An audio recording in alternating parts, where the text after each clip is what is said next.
DTS 73, it's a special show. We revisit some of our favorite moments over the last year and a half. We also think new DLC is going to be revealed next week at PSX, and challenge modes are coming about the same time. You're listening to Destiny the Show. Welcome, Guardians.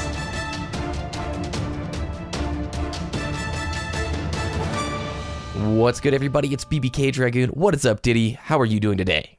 Awesome. I just finished cooking a ham, a brown sugar and honey glazed ham. Took about 3.5 hours in the oven. And right after the show, I'm going to start baking the pull-apart stuffing rolls. Ooh. We're having our own little Thanksgiving a couple days late. Hey, we're doing Thanksgiving leftovers tonight as well. Did you have a good Thanksgiving? Yeah, I did, actually. Unfortunately, Santa got a little bit sick on Thanksgiving Day, so she wasn't able to partake in the festivities, so we decided to put it off until this weekend. Yeah, all right, well, that's a good way to delay it. We went over to a friend's house, enjoyed the company, played this game called Catchphrase, where it's kind of like a Pictionary without drawing things. You have to try and get them to guess the word. Still a lot of fun. A lot of fun. I hope our American viewers had a good Thanksgiving. I learned that Canadian Thanksgiving is in the beginning of October. I thought it was the beginning of November. In my latest video, I'm like, late happy Thanksgiving to Canadians and U.S. people. And I have a bunch of Canadians. Bro, it's like 7 weeks ago, bro. Totally off. What'd you do in the world of Destiny or gaming?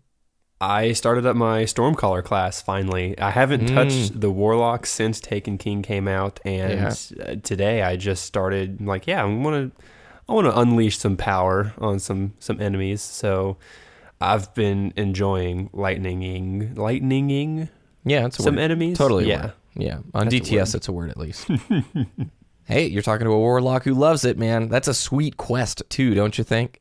Yeah, I would say so. I love the music on the beginning cutscenes for each of the subclasses. It's just, it's so powerful. I actually wrote out a percussion quartet for Mara's theme from the Taken King soundtrack.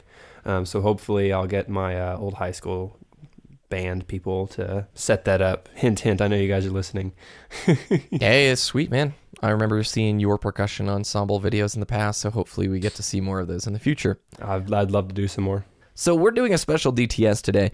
We have a short bit of news to talk about. We think DLC's showing up next week. It's pretty likely that they're going to announce something at PSX, the PlayStation Experience. But we want to do a best of Destiny the Show and revisit some of our favorite moments, discussions, and it's crazy. Some of the things we talked about or knew about way in advance that actually came to be. It's been a total trip looking back over this stuff, right?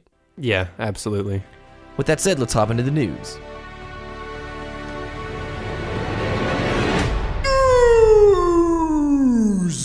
First up, we have the weekly update. The main, I almost used a food reference there, but I'm not going to. The main bit of the weekly update is that challenge modes are showing up next week.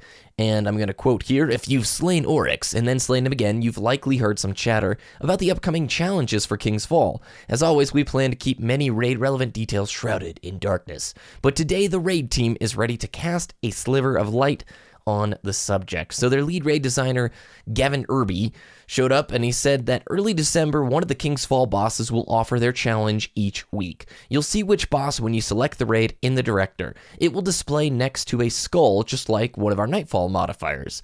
They work on both normal and hard mode and offer rewards to match. Each boss challenge requires that you defeat them in a very specific manner. How exactly? We're going to leave that up to you to discover. But apologies in advance to those that run the single pool strat for Golgoroth. Good luck, Guardians. All right, Ditty, what do you think about this? Yeah, I'm super excited about this. My prediction here is specifically, they mentioned the Golgoroth fight, right? Yeah. You can't, they're basically saying you're not going to be able to do one bubble strat on Golgoroth challenge mode. Yeah. So I'm anticipating something like every single bubble that you, or every single time you fail to capture the gaze, even if you don't have a person die, it's going to give you a rune on that little pillar. Yeah, my assumption is you can't lose the gaze. Yeah, it's going to be something along those lines. You know, if it's, I don't know how they're going to do it because after 6, you know, you can't capture his gaze anymore, but, you know, you're going to have to eventually lose his gaze. So it's going to be interesting to see how they do that. Yeah, I'm excited for these. This is like the last push of the Taken King, the last little bit of content that we've been made aware of. Everybody's anxious to hear about DLC and such. I'm going to quote Deej here at the end of the very first section of the weekly update. He writes, "We know that you're anxious to see what we have cooking up for December.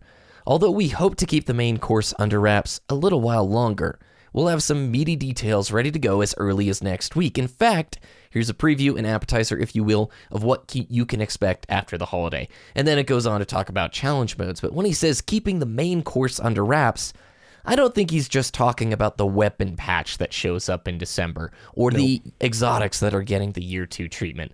So let's talk about PlayStation Experience. It happens December 5th and 6th, end of year trade show for Sony Gaming Division. And Bungie is going to be there. They've confirmed in the weekly update past they will be at PSX. What they're promoting, we don't know just yet. What we do know is challenge modes kind of mark the end of the Taken King. And we'll probably have 3 weeks of challenge modes, which will take up 3 weeks of December. So you'll have War Priest, Golgoroth, and then Oryx. I think that's how it's probably going to play out. I highly doubt there's going to be some sort of challenge associated with, other elements or parts of the raid. Death Singers? Yeah, do you think that could happen? I don't know. It would be really interesting because I think I remember somewhere saying that there's only 3 different versions of the challenge modes, and if it's not the Death Singers, then it would have to be Oryx, or if it's not, it's going to be the War Priest and Golgoroth. We know that for sure, but what's going to fill that 3rd slot? Probably Oryx, yeah. It would make sense. So as challenge modes mark the end of Taken King, you got PlayStation Experience going on, Bungie being there. Bungie's obviously going to promote something. It's probably not going to be just the Taken King again.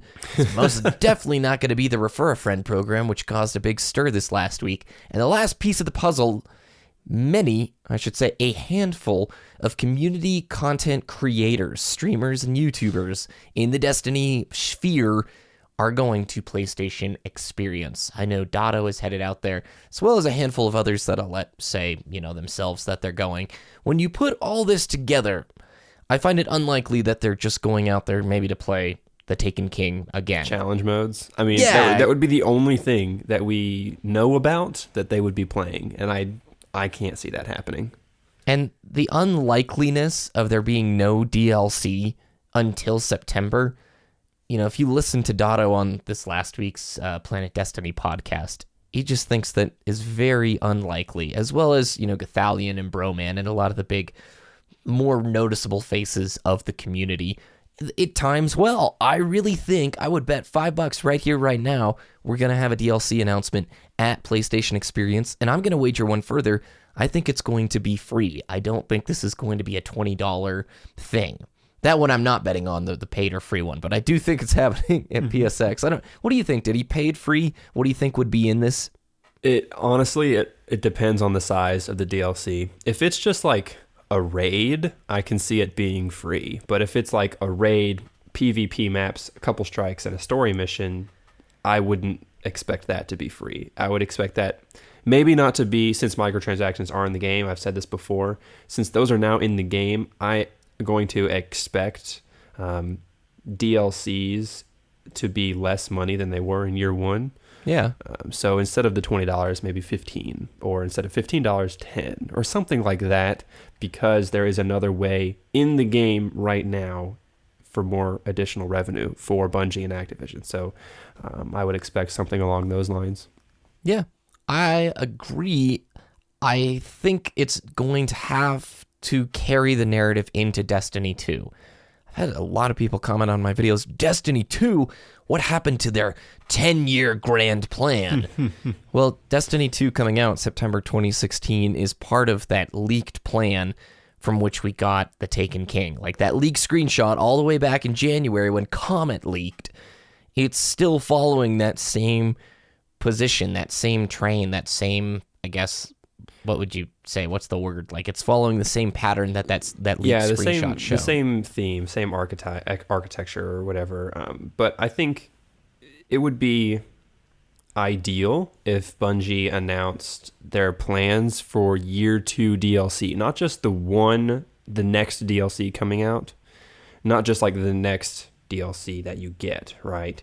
The next year's worth of DLC content. Because if they just announce one DLC for year 2 before Destiny 2 comes out, it's going to have to be big. It's going to have to be, I would say, the combined size of Dark Below and House of Wolves, because that's how much content we had this past year before. And it felt light. It felt light, and it with did Dark feel Below light. House of Wolves. Yeah, but it would need to be that size. 2 raid activities, 6 or so strikes, 8 story missions, something like that. Something that size, I think, before Destiny 2 comes out. Well, I think that just about wraps it up for the weekly update and why we think there's going to be DLC announced at PSX. Before we move on, anything else, Ditty? Nope.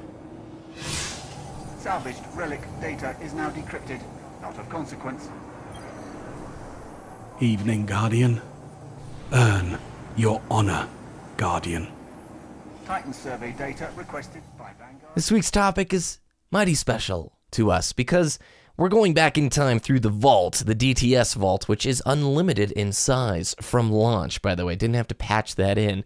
And we're going to listen to some of our favorite moments and revisit a few key links that we've talked about in previous shows that it's very cool bringing them up now and seeing them come to fruition. Speaking of which, let's actually look at the microtransaction in review. You posted this, Ditty. It's from Gaming Bolt's website, isn't it? It is, and this was actually posted in August of last year. So even before Destiny launched, the title of this article. So currently, there are no microtransactions. Everything is in-game. So they say this was for Destiny launch. Obviously, they announced there's not going to be any microtransactions currently, And this was a big sigh of relief for everybody in the game, but they also noted they said currently. So we kind of anticipated some type of microtransaction to eventually make its way into Destiny. And now there are. We have the dancing emotes and the Destiny Silver. So it happened only a year later. Yeah, I'm going to quote here the answer from Jason Sussman, who's one of the senior environment artists over at Bungie. Currently, there are no microtransactions. Everything is in-game. As you play the game, you're finding different equipment that's coming out of different enemies or treasure chests, or even within the tower, you will be receiving different rewards that you're rewarded with in the game. It's all built within the game. So we ended up actually getting microtransactions, but way, way later. They all ended up being cosmetic-based, which I think we can say is pretty good. Safe. Yeah, it was a smart move on their end. Yet you still have the fiasco of the refer a friend thing. And I only bring this up because I've heard multiple folks mention if the Sparrow or the emotes were made available from the Eververse Trading Company, they wouldn't have much of an issue with the refer a friend program. I don't really want to dive down this rabbit hole of the refer a friend thing because it's kind of, I feel like everybody in the community has hit this one into oblivion. But do you think that microtransactions down the road, Ditty, will remain as they are, cosmetic only? Or do you think there may be some different products that down the road they maybe sell, like maybe focused light, maybe an appearance change to your character? Because World of Warcraft, when you buy the new expansion, get a level 100 boost for free, or if you want to do a realm change or change the race of your character, that all costs real world money. I think that's a really tricky question because I know all those things, or most of those things, are still cosmetic. So a lot of people in Destiny, they made their characters look like total assholes because they just wanted to, and they regret it. They want like a hairstylist in the game to change their appearance and stuff like that. Honestly, I would be okay if that costs silver. Yeah, it like for stuff like that, there I would put 2 payment options in there. 25,000 glimmer, all your glimmer, literally all your glimmer, or like $5, something like that. Maybe something like marks. small. What do you think about 200 legendary marks? Yeah, it would have to be like a massive amount of in-game currency. Yeah, or a simple amount of silver. That's a win-win scenario. I think that would be okay. I would be totally fine with that. For stuff like the refer a friend rewards, the stuff that you earn in-game, if it's not available to other players, I think it would be all right to offer it with a real game, with a real world currency. I think that would be fine. Yes. Yeah. I want to play our Christmas intro from last year. The Christmas show, Destiny the Show, is very special. And we hope you enjoyed our little thing from last year. And we're doing something special this year, too. Is that Santa Claus? Crota! They're waking him! Oh, guess not.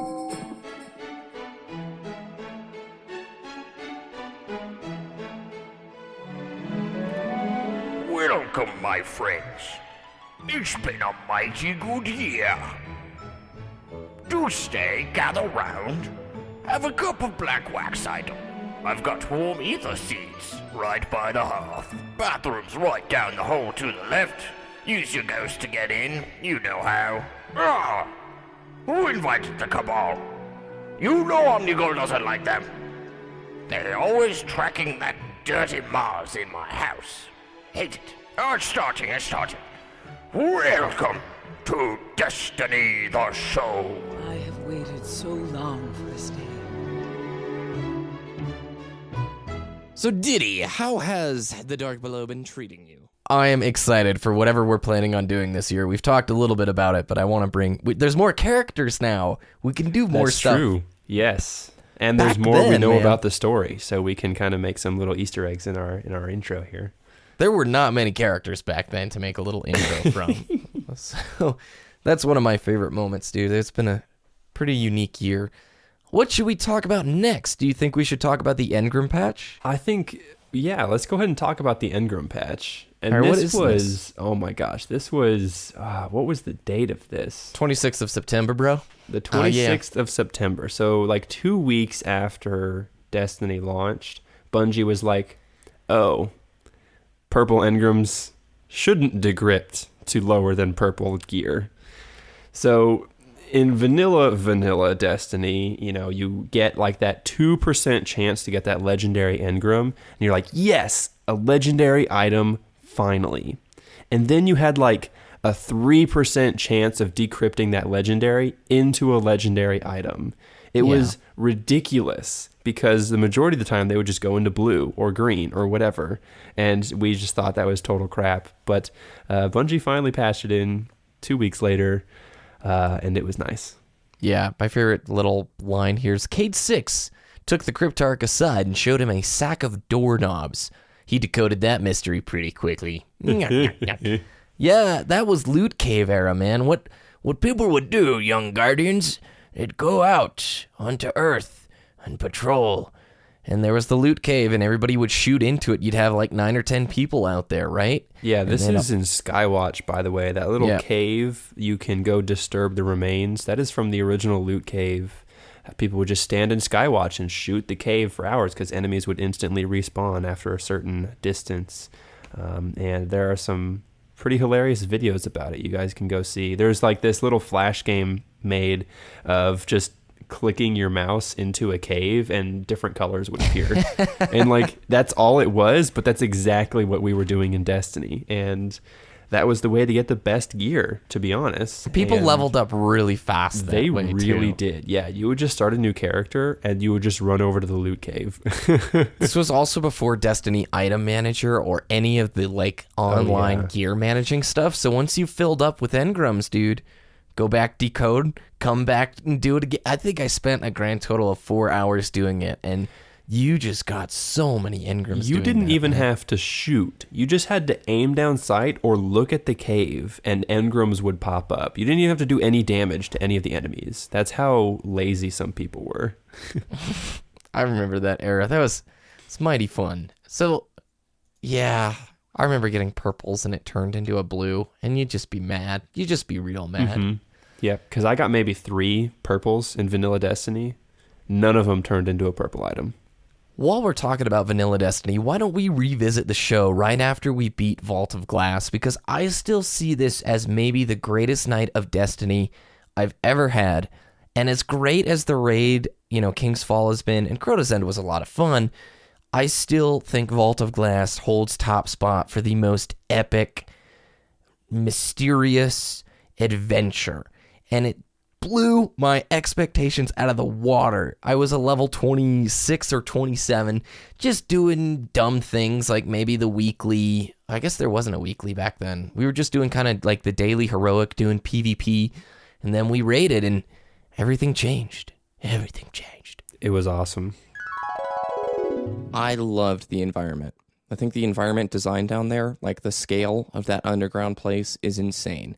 Like when we were just waiting for Sassy before the Atheon door, just sort of explored around a bit. Did you look at how huge that area is? Yeah. It's just so stinking cool. And I don't know, the encounters were really fun. You and I both mentioned this. I'd love to do the raid with people similar level because it wasn't very much of a challenge. We were playing with fully geared level 30s who have every exotic in the game maxed out and who do this thing in their sleep. So there wasn't a big threat of death, and we had every basically section explained to us. This is what you do here. This is what you do here. But if you were doing this for the first time with no explanation, having to discover and figure this out, it would be like such a cool experience. Probably pretty frustrating, especially like the portal stuff. If you didn't know how the portal thing worked, that would be very frustrating, learning how to shoot the oracles and which one to stand on. But what a blast, man. I think it's very easy to say, if you have not completed the raid, you are missing out on a massive part of what Destiny is. And you're missing out on what I think is the best designed part from a gameplay perspective. I felt like the encounters were the best designed encounters in the game. Hands down. Absolutely. Totally agree. The environment, the challenge, the loot. I'm now obsessed with getting and leveling loot. The gauntlets, I'm a hunter, by the way. I got the gauntlets, the chest piece, and from Atheon, I got Chatterwhite, Atheon's epilogue, and the last word. So, which is the hand cannon you wanted. Which like, if you think about the odds of that, that's insane. I hit the jackpot. I got so lucky, and the next raid run we do, I'm going to get straight Ascendant Shards. I guarantee it. Yeah. I really like the fact that doing the raid guarantees loot. You know, It might not be the loot that you want, but you're going to get some type of high-level reward regardless. And it's not all trash loot either. Like, I would venture 80% of the stuff that you would get, you're going to keep from the raid. Yeah, like, now, in PvP, I'll switch out my gauntlets to something that gives me hand cannon reload speed because I main hand cannon. But that just makes sense. But I'm definitely keeping all the loot that I have because I need to get to level 29, level 30 to do these next raids and stuff. And, like, even if you just get Ascendant Shards, I still have to level up my legendary gear, you know? And I still need that stuff. So it's not like, at this point, it's not like it's a waste. It's not like we don't need it. Yeah. I got a shotgun and a shader. The rest was energy. So I wasn't too pleased with the run. But the shotgun I got, can't remember the name of it right now. I'm sure everybody's like, gosh, are you kidding me? I was just leveling it this morning, but it's better than Invective, which is the exotic shotgun that I have. And I'm just about positive I'm going to be scrapping Invective once Dark Below gets here to get a shard, because that shotgun sucks in comparison to this purple shotgun I got. So I remember when the raid first came out, everybody was saying, dude, why didn't the game reviewers play the raid before Destiny came out? Because, like, the Destiny score probably would have been increased by 1 or 2 points because the raid is just so good. It's just like, it's so much fun. There's so many puzzles. Like, the jumping puzzle was the hardest thing of the raid to me because I couldn't get it. It took me like 7 tries. And it's just like, it's just jumping, and that's the hardest part of the raid. That doesn't make any sense, but that's like the best part about the raid. You don't expect those kinds of things to be difficult, and it is, and it's just awesome. Ditty, you ended up using that last word that you got from Vault of Glass for virtually all of the Dark Below, didn't you? Literally all of year 1, I used that last word. I don't think I got another last word drop after that. I think that was my only one in year 1. I have received probably a dozen or more Praedyth's Revenge. Like, I love that sniper.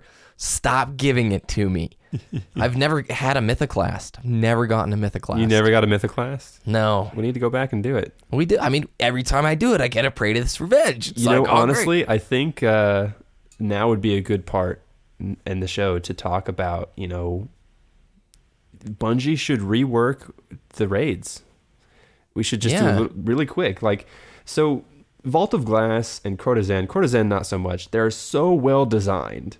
So Vault of Glass, that's what I'm saying, is so well designed, and it's not worth it to Year 2 Guardians. People starting with Taken King, the rewards in Vault of Glass, totally not worth it because they're just lesser. It's just lesser gear. And I think, aside from the raid primaries from hard mode, Fatebringer, Vision of Confluence, stuff like that, that gear should be reworked and, worth it for Year 2 Guardians. Maybe just get the armor, the Year 2 treatment. I think that would be worth it. Yeah. Cosmetic stuff. So Legion with World of Warcraft is doing this thing where transmog, which is the way that you get your gear to look like other gear, they're totally overhauling it with this system called the wardrobe. The game knows every piece of armor that you've ever picked up, basically. And in your wardrobe, you can go back through and put that piece of gear on you, but it's still the stats of whatever piece of gear that you have equipped. I hope I did an okay job explaining that. But basically, in Destiny, let's say you've got the piece of Oryx gear that you like, you're running a full set of Oryx gear, you would be able to transmog your Oryx gear and have the visual look of Vault of Glass gear, but still the stats of the Oryx gear. I would love a transmog system. We've talked about it in previous shows, and it would be a way to make Vault of Glass relevant again for some people, even if it's just like some kind of trophy or sticker that you can put somewhere on your gun. That's what add a trophy case. If you make guns obsolete on a yearly basis, add a trophy case. We don't need more vault space. We need a trophy case to store our older weapons, like Fatebringer.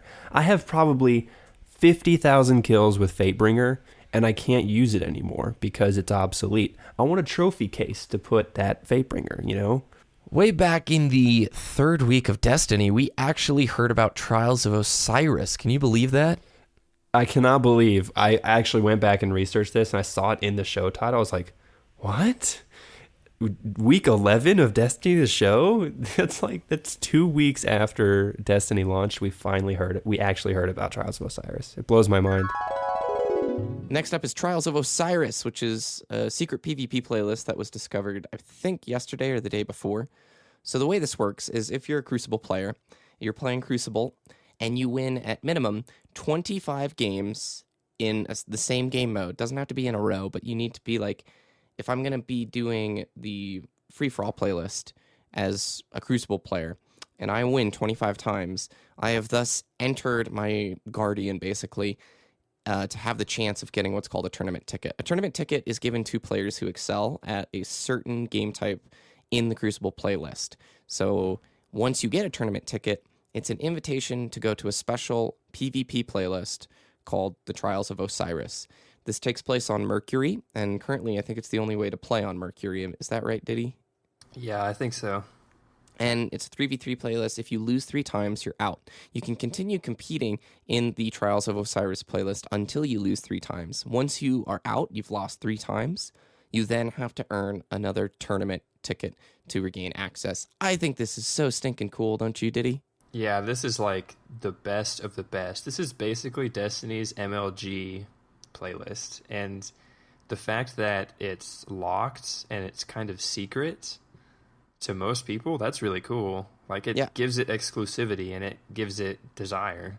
Yep. I don't know if there's specific rewards that come along with it. This is all brand spanking new, but it's just cool to see that there's a lot that people have still yet to discover. We sort of, launch week came out, you had the sea of sort of negative reviews, sort of mixed reviews, and it's hard to judge a game like Destiny with just 20 hours or 40 hours. You know what I'm saying? Yeah, it's really all about the end game content and the longevity of the game. We all had our initial impressions, and they've obviously changed since then. Some of them might not have, but ours definitely have improved. Yeah, I would agree with that wholly, and that's what we're going to talk about in our topic today, is just impressions after 2 weeks, because I know it's basically all I'm playing right now, and I'm having a good time. I'm finding different ways to have good times, but we can talk about that more in the topic. Way back in October of 2014, October 6th actually, Deej went and did an interview with IGN talking about raid matchmaking, something that the community has wanted for a long time. I'm going to quote his response here. The raid was designed for solid teams of killers who have made a commitment to solve a dense and explosive riddle. Most of the raiding parties who have emerged victorious from the Vault of Glass have sworn that one weak link would have doomed their chain. There have been other stories, of course. We've heard tale of guardians who met each other just outside the door that leads into the vault. Strange tales have reached our ears, tales of total strangers who have banded together to see the raid all the way through to a triumphant finale. Those stories surprise us, but the players of our games always have. The best I can do to answer your question is to let you know that you've been heard. We're having conversations about how matchmaking might support the more challenging activities in Destiny. It's a start. Keep sounding off about it, and maybe someday some match-made fire teammates will hear you too. Deej also writes that he's keen to see private matches added to the game before too long and is planning on continuing to bring it up at the team's internal meetings. In the meantime, he assures all fans of the game to keep offering feedback so improvements can be made. So 2 things to hit there: raid matchmaking, which has yet to occur, and private matches, which has yet to occur. And I'm just going to point to the fact that I think private matches is a technical limitation. I think the amount of manpower it would take for them to put it in the game. Yeah, private matches would not be as simple as adding matchmaking to Vault of Glass. I understand what you're trying to say. Yep. We already have matchmaking activity for parties of 3, but there is no matchmaking for parties of 6 outside of PvP, correct? And it goes back to my point.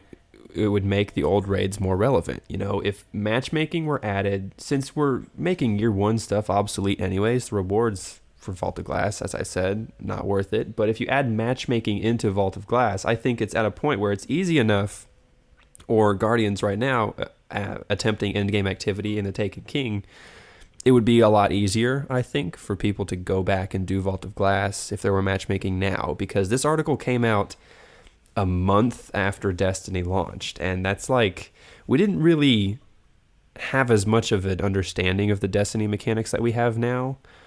As veterans of the game, you know, when we took on the Taken King, we saw a plate and we're like, oh yeah, I need to go stand on that. That does something, because we've experienced it in a piece of content before. Yeah. You know, I see something floating in the air. Maybe I need to go pick that up. With Vault of Glass, it was like all of those mechanics were new to us. And so now we're veterans. I think it's time to add in matchmaking to older content. And you could do kind of rewards that have been missing. Remember, the weekly strike would give you 9 guaranteed coins if you did it on the hardest difficulty. Mm-hmm. Exactly. Figure out something like that. You know, you can run each of the raids each week in this playlist, and then, I don't know if you would queue up for, it'd be better to queue for a specific one. We've talked about this at length, so I don't need to go further.